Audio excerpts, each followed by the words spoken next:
जय श्री श्याम भक्तजनों, आज हम कार्तिक मास के द्वितीय अध्याय का वर्णन करने जा रहे हैं। ब्रह्मा जी बोले, हे पुत्र, जो व्यक्ति तुलसी की मंजरी सहित भगवान शालिग्राम का एक बूंद चरणामृत पान करता है, वह ब्रह्म हत्या जैसे बड़े बड़े पापों से मुक्त होकर बैकुंठ को प्राप्त करता है। इसमें कोई संदेह नहीं। जो भगवान शालिग्राम की प्रतिमा के आगे अपने पितरों का श्राद्ध करता है, उसके पितरों को तत्काल बैकुंठ प्राप्त हो जाता है। जो भगवान श्री शालिग्राम की मूर्ति दान करता है, उसे समस्त पृथ्वी के दान का फल प्राप्त होता है। जो भगवान शालिग्राम की प्रतिमा को बेचता है, वह महान कष्ट भोगता है। इसलिए श्री शालिग्राम की मूर्ति को बेचना नहीं चाहिए। श्री विष्णु भगवान का पूजन शंख के जल से करना चाहिए। श्री शिवजी जी का पूजन बिल्व पत्रों से, सूर्य का तुलसी जी से, गणेश जी का पूजन धतूरे के फूलों से, विष्णु जी का पूजन कमल के पुष्पों से तथा श्री महालक्ष्मी जी का पूजन मालती तथा चंपा के फूलों से करने से प्राणी परम पद को प्राप्त होता है। परंतु जो भगवान को परम प्रिय तुलसी से भगवान शालिग्राम की पूजा करता है, उसकी महिमा का वर्णन कोई भी नहीं कर सकता है।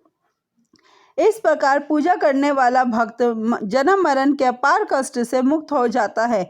जिसकी मृत्यु तुलसी माला धारण किए हुए होती है, वह जीव बिना किसी रोक टोक के सीधा बैकुंठ धाम को जाता है।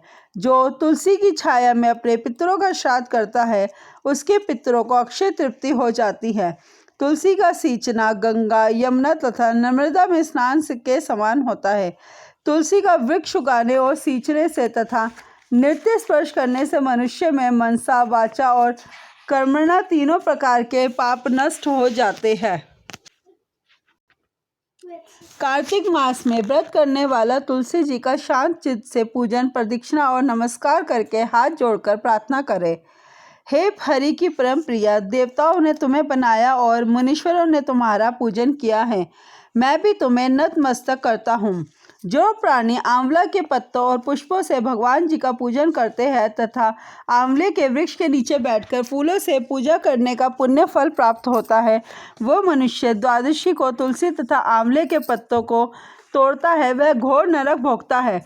प्रत्येक मनुष्य को चाहिए कि कार्तिक मास में आंवले के फल, तुलसी और गोपी चंदन की माला धारण करें। ऐसा करने से वह आवागमन के चक्र से मुक्त हो जाता है।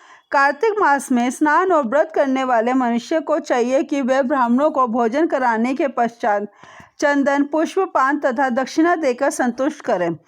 संपूर्ण कार्तिक मास में पृथ्वी पर शयन करने, ब्रह्मचर्य का पालन करने, पत्तल में भोजन करने और मौन व्रत से प्राणी परम वीर, धीर, गंभीर और कीर्तिवान होता है।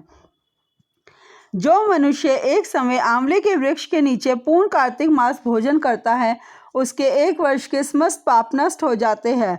व्रत करने वाले को शहद, कांजी, दाल, तेल, कच्चा भोजन, दूसरे का अन्न अथवा कोई भी तामसी तथा बुरे नामों वाला भोजन नहीं करना चाहिए। रविवार को आंवला खाना भी वर्जित है।